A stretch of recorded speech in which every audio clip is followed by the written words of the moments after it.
Good evening, everybody. Very happy to be back once again in Pakistan.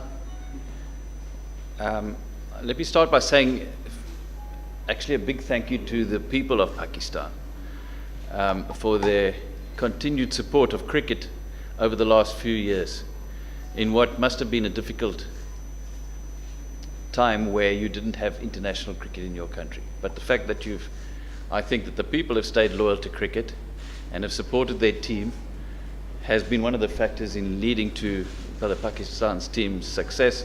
First of all, in reaching #1 ranking as test team, champion test team, and then more recently the Champions Trophy.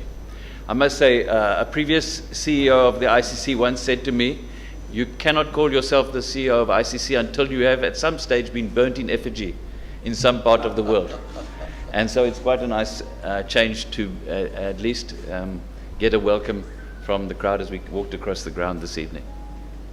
Well done to the PCB for its initiative in pressing ahead in arranging the tour. And of course the efforts made together with all the security agencies for ensuring that the tour can proceed in a safe environment. Security is unfortunately an issue across the world and an issue for all sports. And ensuring that our members have the capability to safely stage matches is extremely important. And this is the main reason why the ICC created the Pakistan task team way back after the attack back in 2009, which under the leadership of Giles Clark has put a lot of work in working towards the eventual return of international cricket to Pakistan. And more recently in the decision to invest in improving the security capabilities of not only the PCB but Pakistan security forces generally. I'd like to thank the media for its continued support, positive support and coverage of cricket in general, and of course in this tour in particular. We certainly believe that this will be an important stepping stone towards not only building the technical capability to handle security situations within the country, but also, probably more importantly, to build the confidence of the international sporting community that despite whatever threats may exist in Pakistan, that you have the capability of adequately mitigating them and dealing with them and managing in a way that tours can proceed. Lastly, I'd like to express our appreciation to both teams, and in particular the World 11 team, and not only the players but Andy Flower's efforts in putting the team together on the PCB's behalf, and the match officials, in particular Richardson, who's come across and agreed to participate in this series.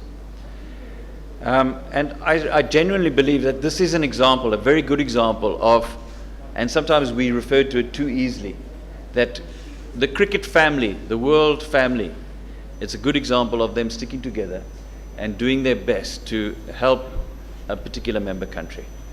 And as I say, I'm pretty confident that going forward, this will be an enormous help in persuading and convincing other countries that actually Pakistan is capable of staging events in its country in a very safe manner. So thanks again for your attendance today. Thanks for your support generally and of this tour in particular. In this cycle anyway, till 2023 have already been decided and awarded. But this is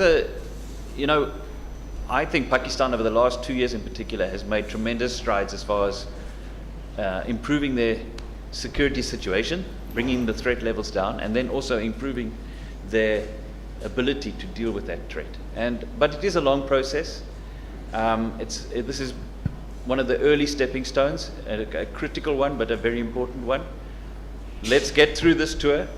Let's have hopefully other teams visiting Pakistan. And I'm sure in a couple of years' time we can start talking about hosting an ICC event, most definitely. Look, I think that's a question that the security experts need to to answer. From our perspective, we've always said we cannot force countries to tour. And they will tour if they get told by their security experts and advisors that it is safe to do so. And the reality has been that since the attack on the Sri Lankan team back in 2009, all the countries have been saying, or the security advice has been, that the threat levels in Pakistan are such that whatever the security capability, they weren't satisfied or confident that they could be managed to an extent which would give the confidence of the teams to make the tours. So whether that's justified or not, I live in a country where crime is quite bad. If you live in Johannesburg, you live there on a daily basis, you don't necessarily see it, and the perception is sometimes worse than reality. We all understand that. But the bottom line is the only reason why this tour can happen is because that the security experts who look at the situation have said and have changed their opinion from 2 years or so back, and they've said that despite the threat level, the threat is capable of being managed, and that's why we have the tour happen.